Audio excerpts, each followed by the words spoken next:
नमस्कार, बहुत स्वागत है आप सभी का स्वराज एक्सप्रेस में। आप देख रहे हैं जनता मांगे जवाब। आपके साथ मैं हूं संयम जैन। शराब घोटाले मामले में पूर्व सीएम भूपेश बघेल के बेटे चैतन्य बघेल की गिरफ्तारी के बाद से सूबे में सियासी बवाल थमने का नाम नहीं ले रहा है। भूपेश बघेल इस गिरफ्तारी को सीधे पेड़ों की कटाई से जोड़कर सरकार और अडानी पर आरोप लगा रहे हैं, तो वहीं वन मंत्री केदार कश्यप भूपेश बघेल पर झूठ बोलने का आरोप लगा रहे हैं। केदार कश्यप का कहना है कि भूपेश ने अपने आकाओं के साथ मिलकर छत्तीसगढ़ के संसाधनों को बेच दिया है। छत्तीसगढ़ में कोयले के लिए हर दिन जहां पेड़ों की कटाई हो रही है और इसी पर प्रदेश के अंदर सियासी घमासान छिड़ गया है। आज इसी पर करेंगे चर्चा कि आखिर इस पूरे मामले को लेकर जो बीजेपी और कांग्रेस कह रही है उनमें कौन सही और कौन गलत है और किसकी बात में कितना दम है। लेकिन उससे पहले देखिए आप ये खास रिपोर्ट।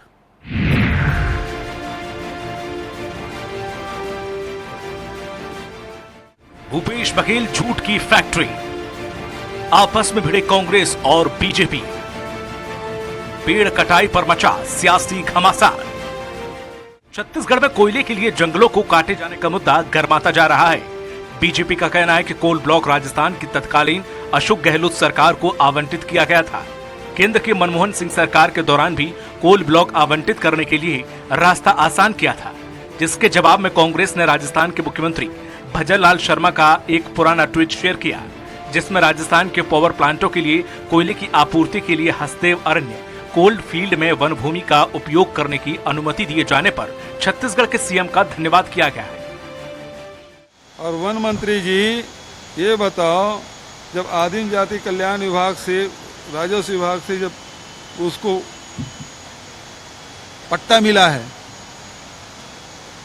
सामुदायिक पट्टा, कट निरस्त हुए बिना कट कैसे गया?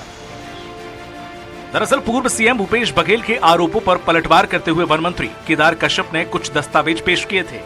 दस्तावेज के जरिए आरोप लगाया गया कि कांग्रेस चोरी और सीनाजोरी कर रही है।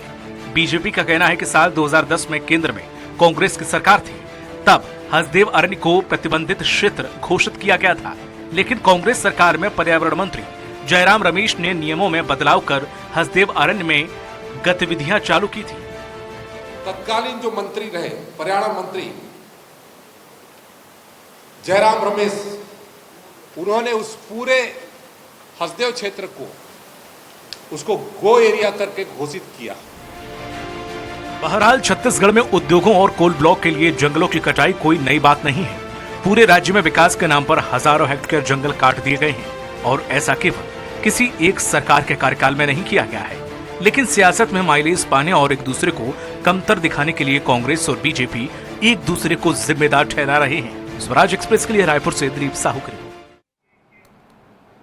तो कोल पर कलह जो है वो अब लगातार जारी है और शुरुआत हो गई बीते दिन प्रेस कॉन्फ्रेंस के बाद।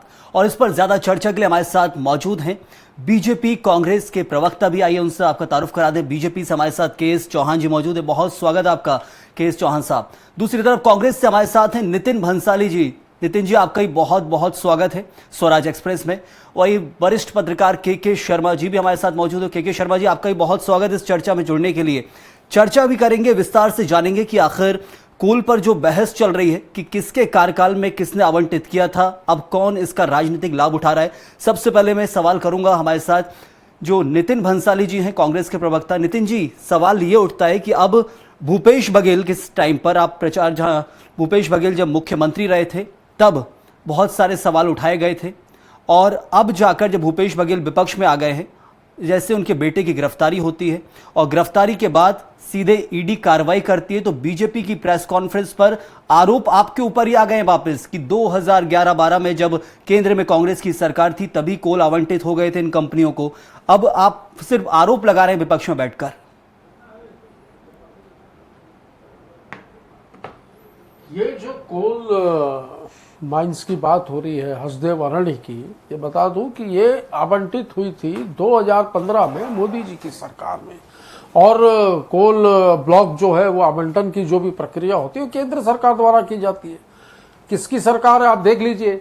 और राजस्थान के मुख्यमंत्री भजन लाल जी, उन्होंने तो ट्वीट करके विष्णुदेव साय जी को हसदेव अरण्य में जो है वो कोल ब्लॉक आवंटित करने के लिए धन्यवाद दिया है।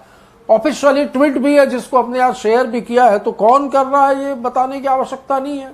और ईडी की जो कार्यशैली है या जिस प्रकार के विपक्षियों पर प्रहार जो है ये सरकार जो है इन केंद्रीय एजेंसियों के थ्रू के माध्यम से करवा रही है, वो बात है किसी से छुपी नहीं है।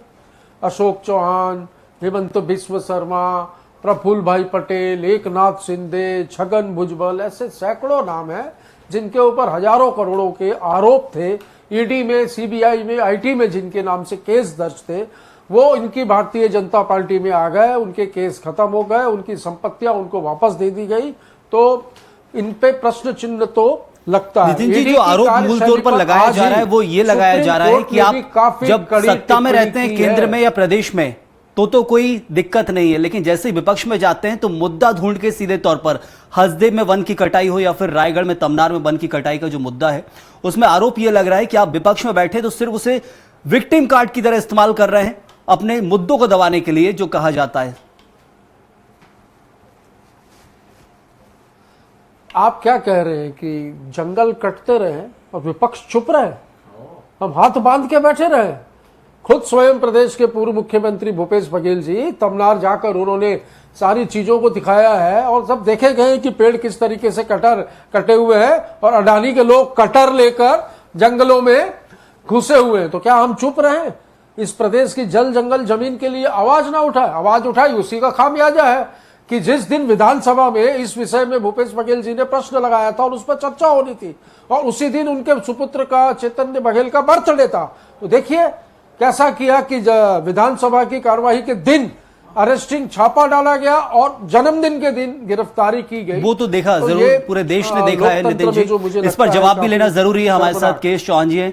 चौहान साहब, सवाल मूल तौर पर यदि किया जाए तो वो सीधे विक्टिम कार्ड की बात बहुत सारी की जा सकती है, लेकिन मैं ये कहूंगा कि यदि उस मुद्दे को अलग रख दें, ईडी वाली बात को, और कोल पर यदि बात करें तो एक पेड़ मां के नाम बीजेपी अभियान चलाती है, दूसरी तरफ पेड़ काटने को लेकर बीजेपी मौन रहती है। ये सीधा कांग्रेस का आरोप है।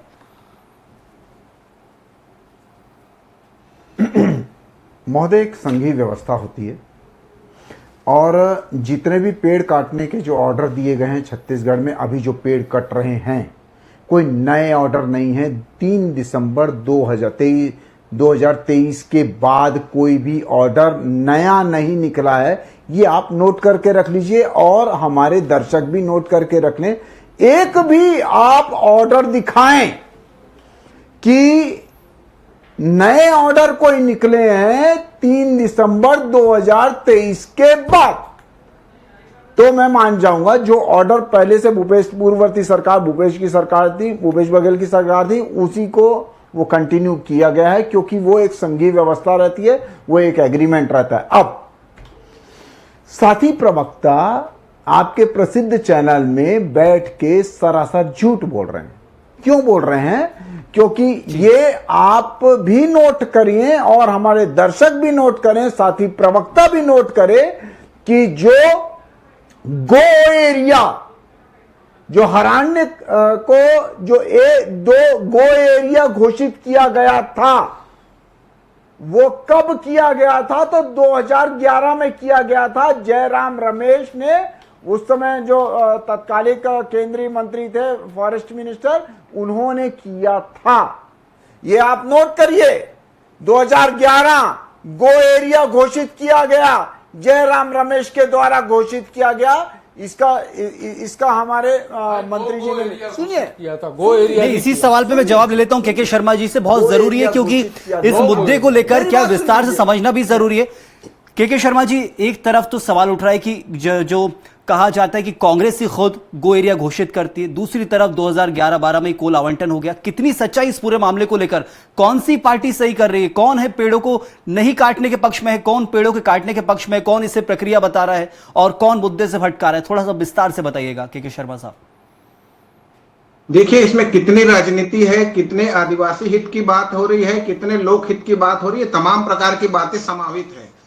पहली चीज तो यह है कि राजस्थान सरकार के साथ अडानी को दिया गया, इसको करके प्रबंधन और खनन का कार्य अडानी को मिलता है जी, और वो इसको खनन का काम कर रहे हैं।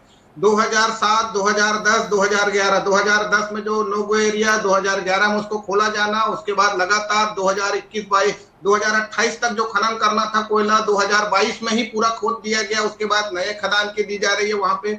ये सबसे बड़ा इलाका है हसदेव अरण्य, 1,70,000 हेक्टेयर का है ये क्षेत्र। इस क्षेत्र में कोयला खनन के लिए राजस्थान खुद विष्णुदेव साय ने कहा था कि उनका सबसे बड़ा क्षेत्रफल जो जंगल का है वो हसदेव का ही है। बिल्कुल सही कह रहे हैं आप। ये निश्चित। दूसरा जो है तमनार में जो अभी महाराष्ट्र विद्युत उत्पादन कंपनी को दिया गया, ये भी अडानी के साथ मिलकर करेंगे। बात यहाँ पे आती है निजीकरण, जो सरकारी को जो कंपनियां हैं, कंपनियां भी निजीकरण सरकार के निर्देश पर काम कर रही, चाहे राजस्थान का हो चाहे महाराष्ट्र को। ये कोयला खनन ज्वाइंट वेंचर में करेंगे और कोयला खनन के बाद कितने प्रतिशत कर उस सरकार को कोयला मिलेगा, कितना अडानी को मिलेगा, एक बड़ा सवाल है। इसमें 69% की बात आ रही है, एक 74 और 26% की बात आ रही है। मतलब सरकार को केवल 26%, ये जांच का विषय हो सकता है, महाराष्ट्र का खुलासा भी नहीं हुआ है। एक तो ये है। दूसरी चीज ये है जो खनन की बात है, राजस्थान के मुख्यमंत्री जब गहलोत रहते हैं तो वो हाथ जोड़ के छत्तीसगढ़ आते हैं, हमको कोयला दीजिए नहीं तो हमारे अंधेरे में डूब जाएगा। तब भूपेश बघेल उसमें आगे बढ़ते हैं कि ठीक है बिजली, लोगों जो बयान की बात आ रही है कि लोग बिजली जलाना बंद कर दें यदि कोयला की आवश्यकता नहीं है। तमाम उसके बाद भाजपा की सरकार आती है तो उसमें भी काम आगे चल, निश्चित रूप से भी नया नहीं, जो काम चल रहा है पुराना चल रहा है। पेड़ कटाई का काम राज्य सरकार का है कि पूरा कटाई करके आप व्यवस्था करके दीजिए ताकि वहां पे कोयला खनन हो सके। कोयला खनन के लिए महत्वपूर्ण बात है कि आदिवासियों को जो कानून में अधिकार दिए गए हैं, पेशा कानून, ग्राम सेवा का अधिकार या जो जमीन का उनका अधिकार है, जो सार्वजनिक जमीन की जो बात भूपेश बघेल कर रहे हैं, उन पर क्या कोयला खनन किया जा सकता है। वन पारिस्थितिकी की बात आती है, मानव हाथी द्वंद की बात आती है, लेमरू प्रोजेक्ट लंबे समय से अटका है, उसकी क्या स्थिति, आप इस दिशा में कितना काम कर रहे हैं, महत्वपूर्ण बात है। इस बीच में अडानी का छत्तीसगढ़ सरकार आने के बाद अभी साय सरकार में 60,000 करोड़ रुपए का पावर प्रोजेक्ट लगाने की बात होती है। ये कोयला कहां से आएगा? क्या इन राज्य सरकारों के साथ जो वेंचर है उसी को जो इनको परसेंटेज कोयला मिलेगा उसका उपयोग करने वाले हैं? ये प्रमुख महत्वपूर्ण है। निजीकरण की बात है। दूसरा, राजस्थान और महाराष्ट्र सरकार को बिजली देना चाहते हैं कि नहीं, एक सवाल है। दूसरा है कि आदिवासी हित में जंगल कटाई नहीं चाहते क्या दोनों ही दल? ये स्पष्ट है कि दोनों ही दल कटाई के पक्ष में है, कोयला निकाला जाना चाहिए। लेकिन जब सत्ता आती तो पक्ष में आना पड़ता है। के शर्मा साहब, यही तो सबसे बड़ी बात है। जैसे ही सत्ता में आते हैं तो पक्षधार बन जाते हैं क्योंकि रेवेन्यू आएगा। विपक्ष में रहते हैं तो विरोध का कारण बन जाता है पेड़ कटाई। आदिवासी नहीं चाहते, वन आधारित जो उनका जीवन है उसी पर जल जंगल जमीन की बात को लेकर बस्तर से लेकर सरगुजा तक यही विवाद है कि आप उनका संरक्षण किस ढंग से कर रहे हैं। जरूर वनों के जो पेड़ कटाए उसके जगह पे जो पेड़ लगाना है या एक नाम माँ के नाम पेड़ लगाने से ही क्या ये पूरा वो काम पूरा होगा नहीं। मैं लौटूंगा आपके पास के शर्मा साहब। नितिन जी, यदि अब सवाल जो उठता है वो ये है कि पेड़ों की कटाई होती है, जो सत्ता में आता है, रेवेन्यू आता है, राजस्व आता है तो उसके लिए स्वीकार कर लिया जाता है। लेकिन विपक्ष में बैठकर यदि ईडी कार्रवाई कर रही है, ईडी एक भ्रष्टाचार को लेकर कार्रवाई कर रही है। 5 साल के कार्यकाल में कांग्रेस के 5 बड़े आरोप बीजेपी की तरफ से लगाए गए। कोयला घोटाले का भी आरोप लगाया गया, इसके अलावा जो शराब घोटाले का आरोप लगाया गया, पीएससी घोटाले का आरोप लगाया गया, बहुत सारे आरोप लगाए गए। लेकिन उस आरोप पर यदि ईडी कार्रवाई कर रही तो सीधे पेड़ कटाई का मुद्दा ला दिया गया। 98.5% मामले ईडी जो है उसने विपक्षीय दलों पे, कांग्रेस पे, अन्य क्षेत्रीय दलों के नेताओं पे और पार्टियों पे किए हैं। तो इसका मतलब ये सब धुले हुए, ठीक है। और सक्सेस रेट देखिए 0.5%। इस प्रदेश में कोयला घोटाला और न जाने क्या क्या घोटाले के आरोप लगे हैं। 33 महीने से जांच चल रही है पर अभी तक केस ट्रायल पे नहीं आया है, ठीक है। आप ये तो मानेंगे, लेकिन जो गिरफ्तारी हुई है चैतन बघेल की गिरफ्तारी के लिए तो पर्याप्त सबूत ईडी ने इकट्ठे किए होंगे।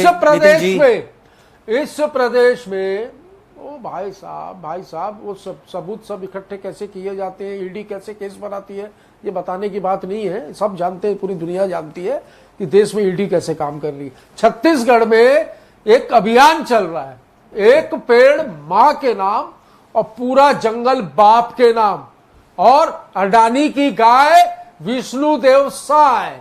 ये चल रहा है छत्तीसगढ़ में कि अडानी जैसा चाहे वैसा होगा।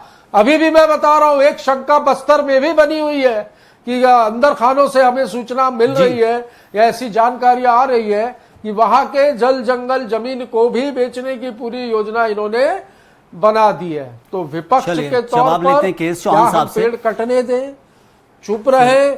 क्या हम राजस्थान के मुख्यमंत्री भजन लाल शर्मा के ट्वीट को उनके बयान को नकार दे, इसका जवाब दे बीजेपी।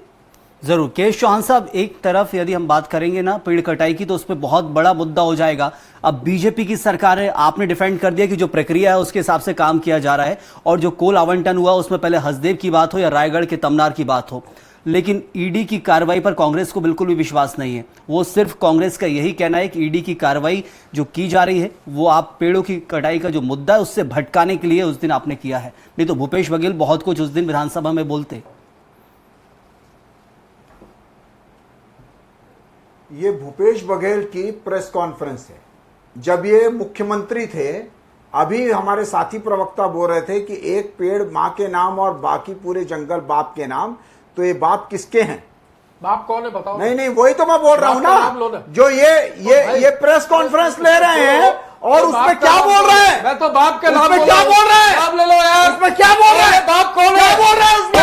बीजेपी का साबित करो। बोल क्या बोल रहे हैं? स्पष्ट तरीके से समझ नहीं आएगा। मैं चाह रहा हूं एक बार नाम लो ना। क्या बोल रहा है? केश चौहान साहब बात पूरी कर लें, फिर नितिन जी आपके पास आऊंगा। क्या बोल रहा है? भूपेश बघेल यही बोल रहा है।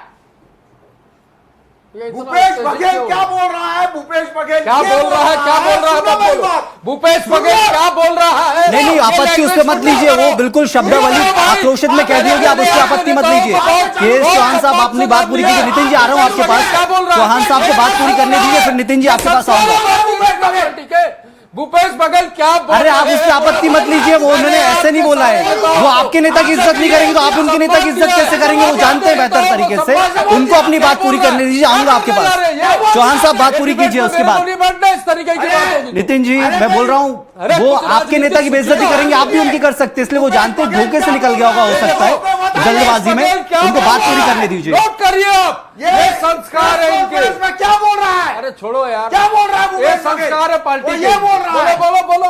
केश चौहान साहब क्या मुद्दे की बात कर लेते हैं? सबसे पहले ये बता दीजिए कि आखिर ईडी की कार्रवाई इतनी निष्पक्षता से क्यों नहीं हो पा रही? ईडी की कार्रवाई पे क्यों विश्वास नहीं कर रहे विपक्षी दल? ये सवाल जरूर उठता है।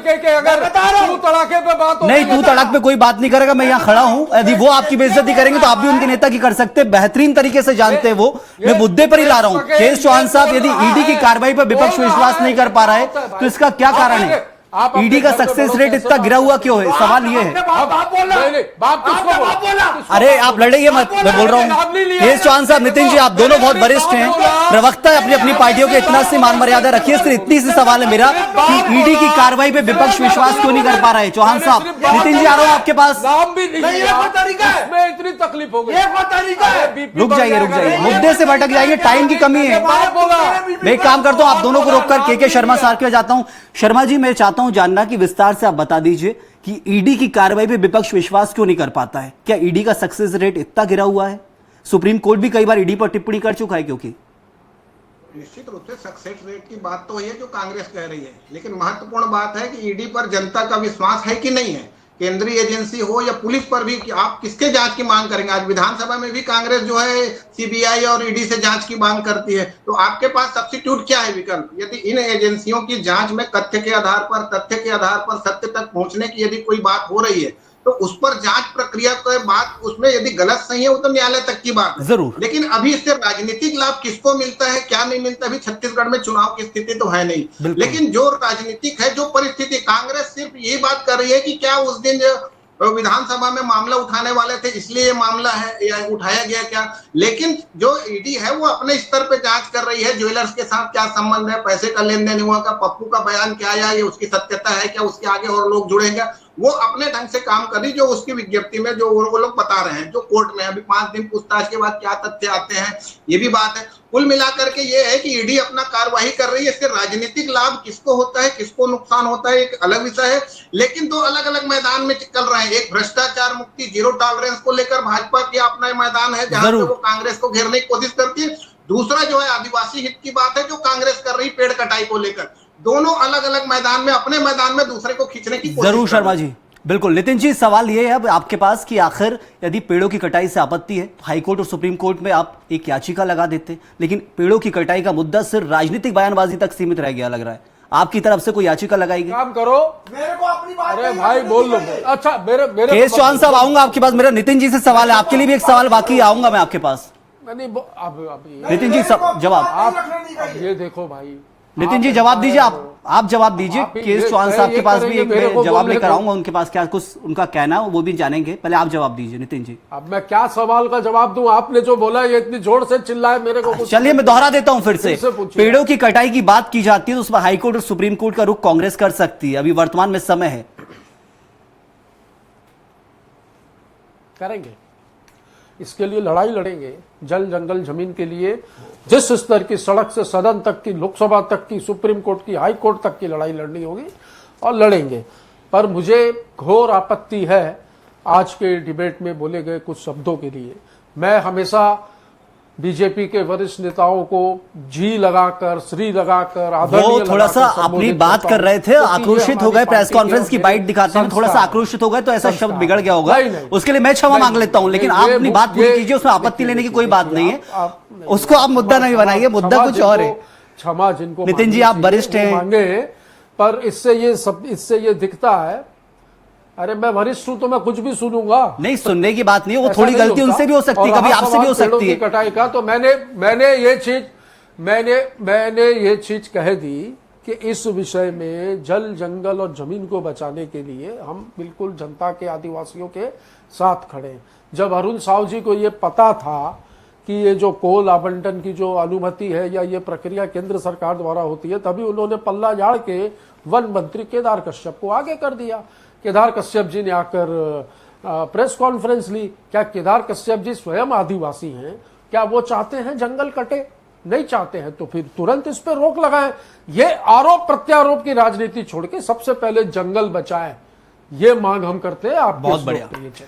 केस चौहान साहब, यदि जंगल बचाने की बात है तो कोल आवंटन की आपकी प्रक्रिया का आपने बता दिया है कि सब पहले से तय था, जो होना था वो हो रहा है, और उसके लिए लेकिन वहां के ग्रामीण जो परेशान है उस मुद्दे को भी मैं उठाऊंगा। वहां के ग्रामीणों की गिरफ्तारी की गई, रायगढ़ की यदि बात करूं, हसदेव का तो बहुत कुछ हो चुका है, रायगढ़ में तमनार की बात करूं, वहां विधायक की गिरफ्तारी होती है, ग्रामीणों की गिरफ्तारी होती है। क्या प्रदर्शन को लेकर बीजेपी के नेता साथ जाते हैं? देखिए महोदय, सबसे पहली बात यह है कि जितने भी एग्रीमेंट हुए हैं, जिसकी अभी पेड़ कटाई चालू है, उसके जितने भी एग्रीमेंट हुए हैं वो 3 दिसंबर 2023 के पहले भूपेश बघेल की सरकार ने किए। सबसे मेन बात, आज जितनी भी पेड़ कटाई हो रही है उसके पूरे के पूरे एग्रीमेंट, पूरे के पूरे ऑर्डर जो हैं वो भूपेश बघेल की सरकार ने निकाले हैं। दूसरी बात, अगर हमने निकाला, एक मिनट, मैंने आपकी बात सुन ली, थोड़ा सा बात मैंने आपकी बात सुन ली, आऊंगा नितिन जी, आऊंगा। ये कोई तरीका नहीं होता, नहीं आप बोलिए बोलिए, धीरे बोलो, ये कोई तरीका नहीं। आप बोलिए। धीरे, मैं इतना उत्तेजित मत हो। दूसरी बात, आपने बोला कि हाई कोर्ट में जा सकते हैं, आप सुप्रीम कोर्ट में जा सकते हैं। ये किस मुंह से जाएंगे? किस मुंह से जाएंगे? इनके नेता और ये लोग किस मुंह से जाएंगे? क्योंकि इन्होंने ही ऑर्डर निकाले, इन्होंने ही प्रेस कॉन्फ्रेंस में बैठ के ये बोला, भूपेश बघेल के ये शब्द है कि क्या बोला कि वो लोग एसी में रहें और आप लोग बिना बिजली के रहें, तो बिजली के लिए हमारे को ये देना जरूरी है। जबकि अशोक गहलोत आते हैं, वहां पर रात के 12 बजे मीटिंग होती है और साइन किया जाता है, एक फार्म हाउस में बैठ के वो साइन किया जाता है। और सुन लीजिए, ये लिखित में साइन होता है और उसके बाद ये ऑर्डर पेश कर दिया जाता है। अभी हमारे वरिष्ठ ने, अभी पत्रकार अभी बोल रहे थे कि 2007, 2010 और 2011 के पूरे ऑर्डर हैं जो केंद्र से निकले हुए हैं। वो एरिया जो घोषित नितिन जी कुछ कहना चाह रहे हैं, मेरे को लग रहा है नितिन जी 2010 में एक तरह से आप, एक मिनट जी बोलिए महोदय, एक मिनट बोलिए। आज सिर्फ राजनीति करना इनका उद्देश्य है, आज सिर्फ राजनीति करना उनका उद्देश्य है, जबकि पूरे ऑर्डर इन्होंने सभी चीजें खुद की और उल्टा हमारे ऊपर राजनीति करके हमारे ऊपर आरोप लगा रहे हैं। जी चलिए नितिन जी, रेवेन्यू की बात आती है, रेवेन्यू के लिए सब किया जा रहा है। यदि कांग्रेस की सरकार होती तो कांग्रेस की सरकार तो सीधे आरोप डाल ही दिया है बीजेपी ने कि भूपेश बघेल के कार्यकाल में ये सब हुआ है। रेवेन्यू की बात होती तो कांग्रेस मौन होती, अब यदि सत्ता में होती कांग्रेस तो? न खाता न बही के.एस. चौहान जो बोले सब सही, ऐसा तो नहीं चलेगा। मैं कह रहा हूं अभी की वर्तमान की स्थिति में आप कह रहे हैं सब हमने किया, पूरा आरोप हमारे माथे डाल दे रहे हैं, जबकि 11 साल से सत्ता में है, केंद्र में 11 साल से ज्यादा से सत्ता में है, 15 साल छत्तीसगढ़ में सत्ता में रहे, 5 साल हम सत्ता में रहे, अभी 18 महीने से फिर सत्ता में रहे। यदि पेपर बोल रहा है और यदि वरिष्ठ पत्रकार के शर्मा जी के पास भी जाना है, रजिस्टर्ड पेपर में ऐसा ही होता है, निरस्त कर दो, अगर है तो निरस्त रजिस्टर्ड पेपर में जो आप क्यों नहीं रोक? बहुत बढ़िया। के शर्मा जी, सवाल अब आखिरी अंतिम है और ये डिबेट का अंतिम सवाल, यदि बीजेपी कर रही है या कांग्रेस कर रही है, कांग्रेस ने किया है, बीजेपी यदि संतुष्ट नहीं है तो बीजेपी कैंसिल कर सकती है, ये अभियान नितिन जी ने कहा है, क्या बीजेपी कैंसिल कर सकती है? और यदि कर सकती है तो फिर कांग्रेस तो वैसे ही संतुष्ट हो जाएगी। देखिए, केंद्र सरकार का मामला है, कोयला खनन का मामला, केंद्र सरकार से अनुमति मिलती है, वन विभाग पर्यावरण अनुमति का, ये सब कुछ केंद्र सरकार का है। उसी आधार पर राजस्थान और महाराष्ट्र को ये खदान आवंटित की गई है। उन्होंने निजी कंपनी के साथ मिलकर ज्वाइंट वेंचर के तहत ये खनन का काम करे, निश्चित रूप से। लेकिन भाजपा ये कहाँ कर रही है कि हमको कोयला खनन नहीं चाहिए, कोयला सबको चाहिए। ये जाके राजस्थान या महाराष्ट्र में दोनों राष्ट्रीय पार्टियां कह सकती है क्या हम छत्तीसगढ़ से कोयला नहीं देंगे आपको राजनीति केवल छत्तीसगढ़ के आदिवासी या सरगुजा बस्तर से अंबिकापुर तक के नहीं है, आपको तो राजस्थान और महाराष्ट्र में भी करना है, वहां बिजली चाहिए। वह महत्वपूर्ण बात है, जिन नियमों के तहत कोयला खनन होना चाहिए, पेड़ कटाई होना चाहिए, इसका पालन हो रहा है क्या? जो केलो नदी है, जो हसदेव बांगो नदी है, उसका जो सिंचाई प्रभावित होगा, उसका इलाका क्या होगा? आदिवासियों के हित की क्या बात हो रही है? जो गांव प्रभावित हो रहे हैं उनके संरक्षण की बात आ रही है। तो कुल मिलाकर रेवेन्यू की बात आएगी, सत्ता में जो आता है उससे अच्छा लगता है, विपक्ष में रहता है तो थोड़ा सा सवाल उठने लगते हैं। यदि यही कांग्रेस सत्ता में और बीजेपी विपक्ष में होती तो पेड़ों की कटाई पर सवाल ना उठाए, ऐसा हो ही नहीं सकता था। इस वक्त के लिए इतना ही, बहुत शुक्रिया अदा करूंगा नितिन जी आपका भी, के.एस. चौहान साहब आपका भी, इसके साथ ही के शर्मा जी आपका भी बहुत बहुत शुक्रिया इस चर्चा में जुड़ने के लिए। और कोई भी एक दूसरे की बात का बुरा मत मानेगा, क्योंकि जो था वो धोखे से निकल जाता है। लेकिन सबसे बड़ी चीज़ है कि मुद्दा हमारा यही था, कोल पर जो बहस चल रही थी उस कोल के ऊपर सवाल बहुत सारे उठे, लेकिन सत्ता पक्ष और विपक्ष जब आमने सामने होते हैं सवाल उठते हैं, लेकिन सत्ता में विपक्ष पार्टी आ जाती है तो मौन हो जाती है, और जब सत्ता पक्ष विपक्ष में जाता है तो खूब तेजी से सवाल उठाता है। इस वक्त के लिए फिलहाल इतना ही। आप बने रहिए स्वराज एक्सप्रेस के साथ।